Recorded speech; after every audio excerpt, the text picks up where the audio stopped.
All right, Fish Baby Daddy here. Down here on my little 10-gallon, I got some new fish. Just want to show you these guys.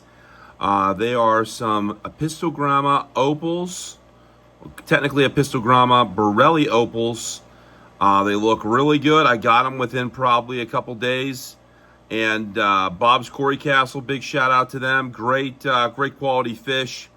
And the fact that the fish are in such great shape, I'm going to provide you the link to their website to actually get some opals. They're fantastic. They got all kinds of apistos. They got some quarry cats. They got some great food. I couldn't ask for anything more because as soon as I got them, within probably four days, I had fry. So I got babies in here too. I want to show you all these. And so let's get to it. So here you can see the fleet of babies. Look at them. They're all hanging out with mom. Now mom is yellow. And I really like this because I was able to get a trio. And it worked out great. They're actually playing nice. The trio's playing real nice with Dad. And you'll be able to see Dad. He's in that back corner. And he actually has some fantastic blue. He'll show off. He's got a couple. Oh, he's coming over the camera. So he's got some dots on his red cheeks. And he looks really good. Really super healthy. Fantastic looking fish. Couldn't ask for anything better. I love these guys because they have great color. And they don't require a whole lot of space. I got these guys in a 10-gallon, and they got really healthy fry. They look fantastic. And so you got the fry here kind of darting around a little bit. They're just kind of hanging out in the sand. I just fed them with some baby brine shrimp. You can actually see their little bellies nice and full with the baby brine. And they look really good.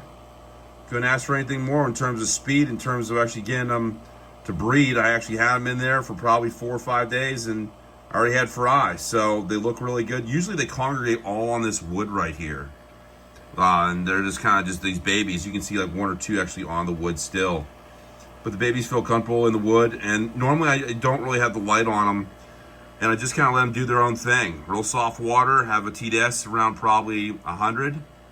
Nothing too crazy, but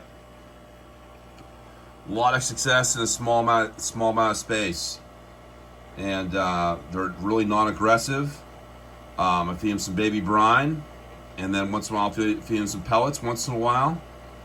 And that's it. They're true carnivores. You want to keep some heat on these guys. You want to keep them probably around 80, 82 degrees. Bob's Quarry Castle. I'll actually show you the website and the link. But Bob does a great job. Him and his wife, they do a fantastic job of getting you really high quality fish. You can't beat it. So just want to keep just showing you some video here. And look at that male.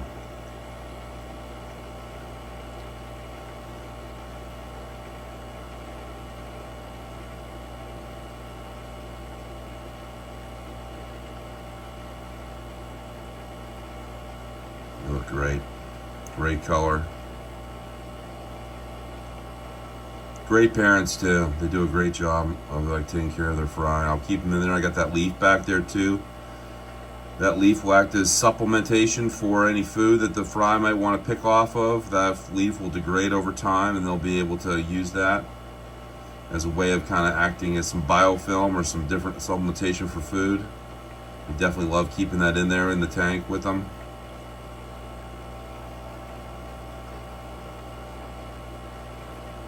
I love the fact that you can really tell the difference between a male and a female. So you got noticeably, you got those yellow, you got the yellow with the female, and with the male, big distinguished colors. And he really shows off his color. Females try to keep them away a little bit once in a while, just because they want to make sure they have those fry nice and tucked in together. I love the fact that, for the most part, you'll see a little bit of aggression here with like the fry, with the parents and that kind of stuff, because they're just trying to make sure they're protected. Don't have to do too much yet with worrying about, them not fighting over whose fry it is, but I think they do a good job overall of actually keeping up with the fry, and I'll keep them in here for probably at least another month. Get them a little larger, keep feeding them baby brine. Slowly do some water changes once a week.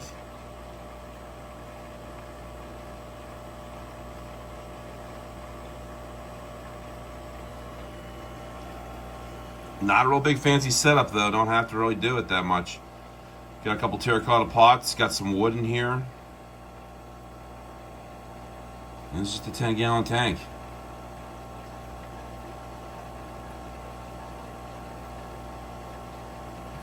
Apistogramma Borellii Opals.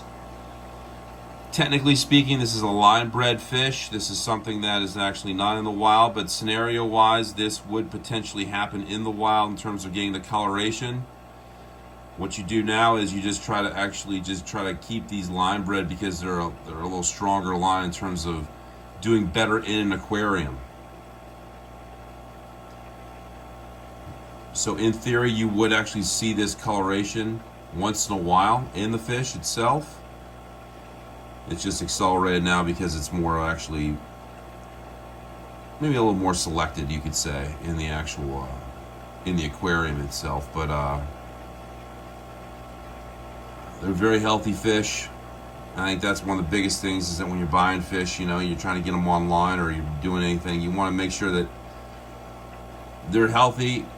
You know they're going to be healthy when they come in. They're actually nice and fat. They're looking real good. They got great color. They eat right away. And the fact mine started breeding almost instantly is telling me two things. I got good water quality for them.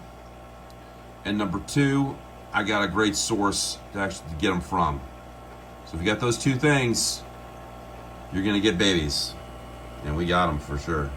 So you can see them. They're all on the ground right there. Let's see if I can zoom in a little bit more on them so you can see them.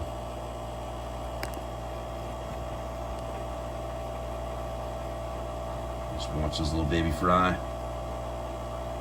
Just doing their thing. Again, with these fry, I don't have to feed. I only feed them once a day. What I found is that if I keep the actual fry in with the parents, I only have to feed them once a day and they grow twice as fast. If I would have pulled these fry out and put them in a separate tank, I would have to probably feed them twice a day, and some of them may not last as long, may not survive. I've had a lot more success when they're actually with their parents for a longer period of time. So I'm pretty happy about that.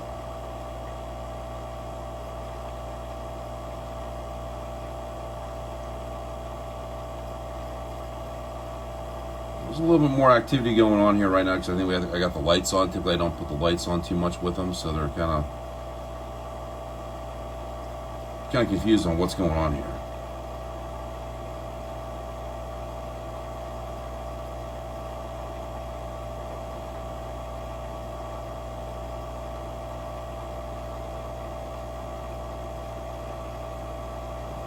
Females kind of jostling back and forth with each other. Male's just kind of doing his thing, showing up once in a while, and then he's like, I'm getting out of here. So he's in the background. You can see him to the left a little bit. Kind of investigating here what's going on.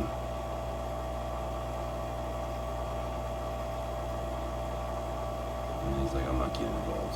So I'm getting out of here.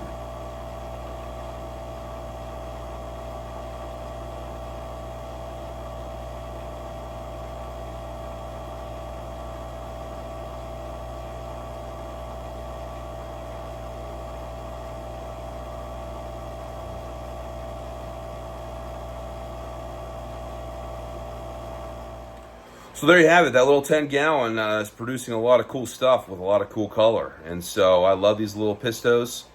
I think they're fantastic. I'll keep getting them grow out, and I'll have multiple tanks for them to keep growing, so I can have multiples of these apistos as soon as possible, probably in the next couple months.